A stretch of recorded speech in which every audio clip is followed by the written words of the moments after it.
சிவாஜிராவ் கெய்க்வாட் ரஜினிகாந்த் 5 தலைமுறைகளை கடந்து உச்சத்தில் இருக்கும் உச்ச நட்சத்திரம். என்றும் என்றென்றும் தலைவர் ரஜினிகாந்த். உமது ரத்தமும் எமது ரத்தமும் உறவு ரத்தமடா. நீயும் நானும் நானும் நீயும் நிறத்தால் குணத்தால் ஒன்னடா. ரஜினிகாந்த் ஒரு காந்தம். எந்த கொம்பாதி கொம்பனாலும் அவரோடு நடித்தாலும், கொம்பாதி கொம்பனாக இருந்தாலும் அவரோட நடித்தாலும் அவர் மட்டும்தான் ஜொலிப்பார். 50 வருடங்களாக இந்திய திரையுலகை ஆளும் மன்னன். 74 வயதிலும் கதையின் நாயகனாக, சூப்பர் ஸ்டாராக மக்கள் ஏற்றுக்கொண்ட ஒரே நடிகர் தலைவர் ரஜினி அவர்கள்.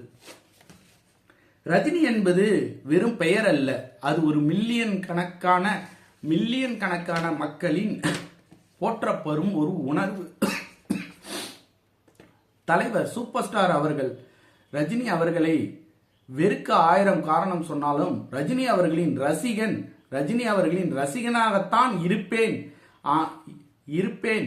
ஏன்னா இவரை நேசிக்க அவங்கிட்ட லட்சக்கணக்கான காரணம் இருக்கு. ரஜினிகாந்த் அவர்களை நேசிக்கிறதுக்கு பாத்தீங்க அப்படின்னா நேசிக்காதவங்களே இருக்க முடியாது. தமிழ்நாட்டிலையும் சரி, இந்திய அளவிலும் சரி, உலக அளவிலும் சரி, மிகப்பெரிய தலைவர், மிகப்பெரிய மகான், மிகப்பெரிய ஒரு எப்படி சொல்றதுன்னா ஒரு மனிதர். அதுதான் முக்கியம். ஒரு மனிதர், நல்ல மனுஷன், நல்ல மனிதர், ஃபர்ஸ்ட் நல்ல மனிதர், அதுக்கப்புறம் நல்ல மகான், நல்ல குணம் படைத்தவர், வள்ளல் குணம் படைத்தவர்.